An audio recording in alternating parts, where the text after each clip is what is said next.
Hey, my name's Steven with Armed Culture, bringing you news related to the Second Amendment in regards to self-defense and the violent world happening around us.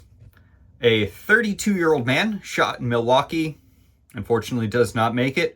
A 12-year-old arrested. The Milwaukee Police Department said the shooting appears to be a result of an argument. Now, a 32-year-old and a 12-year-old, what kind of argument results in a shot and a death? Let's dig in. This is just on the December 14th, according to the Milwaukee Police Department, around 2:15. Unfortunately, the 12-year-old shot a 32-year-old man. The 32-year-old man was taken to the hospital, where he later died from his injuries. Police are still investigating what led up to the shooting, but they know it was a result of an argument. Unfortunately, the 12-year-old, it does look like he is under arrest at this moment for the death of the 32-year-old man, and they're kind of currently still investigating. Now, that was the 14th. Let's see what's kind of come up since then. So we have an update.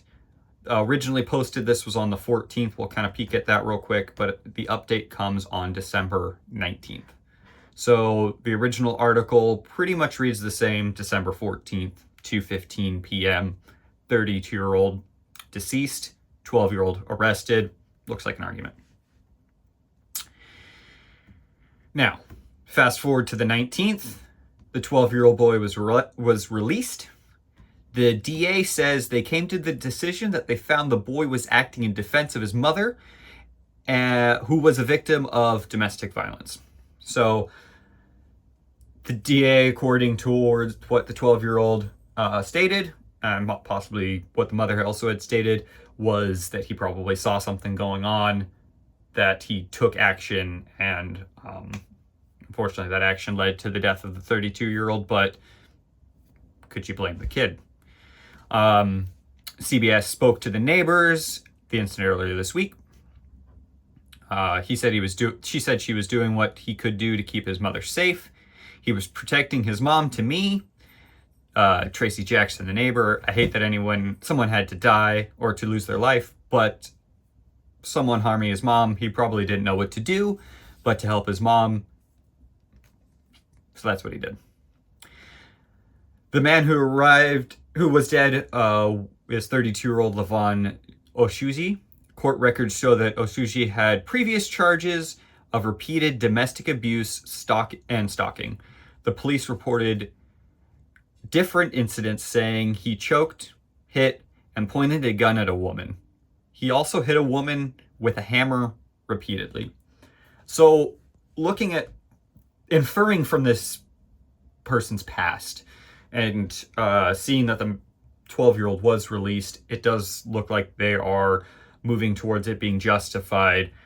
I kind of agree that, maybe this kid saw something that we don't know. Maybe it's sealed in court records at the moment, hasn't been released, and took justified action. If that is the case, I mean, good on this young man. He did what he needed to. Now, from Concealed Nation, this was where I originally heard about this story. A 12-year-old boy protects his mother. Milwaukee shooting ruled self-defense. So I went back, I looked, figured out what was going on, and kind of found more information to figure out what we could. Of course, there wasn't a whole lot of information from the original postings, but an argument and a 12-year-old arrested. And of course, the 32-year-old man dead. Self-defense incident, Milwaukee, unfolded when a 12-year-old boy fatally shot a 32-year-old man during an argument near 51st and Hadley on December 14th. Authorities reported the incident arose from a domestic altercation in which the child acted to protect his mother. The Milwaukee County District Attorney announced on Thursday that the boy would not face criminal charges. Fantastic.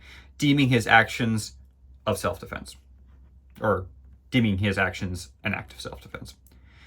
The man who was shot was taken to the hospital, but later succumbed to his injuries. The DA office explained that evidence corroborated the boy's actions defending his mother during the altercation. as the law provides provisions for an individual to act in defense of themselves or others. The decision to forego the charges was deemed appropriate. Now, this is kind of one that I thought was interesting. It was not immediately clear who possessed the firearm that was used in the self-defense. I figured that would be something pretty pertinent to know, being that it was a minor that had the firearm or that used the firearm. If it was the man, like say he brought the gun and somehow the 12-year-old got the gun out, I'd love to know that story. If he retrieved maybe something that his mother or he knew his mother might have had, I mean, good on him on thinking fast to take care of a situation that he thought was getting out of hand. This case highlights the complexity of self-defense laws, especially when minors are involved. While tragic, it underscores the importance of understanding the legal protections of self-defense, as well as the consequences of domestic disputes escalating to violence. I think it's tragic that this young man had to take action for what he did, but I think it shows just a quality in this young man to take action at which he saw was obviously not great. He saw something going on and took action to defend his mom, going, hey, this is my job. He saw it in him to fight back and stop what was essentially an assault. Oh, possibly could have been an assault upon his mom. Again, very interesting that we don't know where the weapon came from. Either way, it's a heroic act, but if it came from the attacker, that's kind of cool that he was somehow able to get the weapon away, or maybe the mom got it away and then he picked it up. Quick thinking. If it was the mom's owned firearm and he knew where it was good on the mom and the son to have that communication and know how to get to it, so he was able to act fast. Very heroic work on this 12-year-old. Again, a 12-year-old boy protecting his mother from a 32-year-old in a domestic violence situation. Not to mention the fact that he had to act this way. He had to act upon what he saw.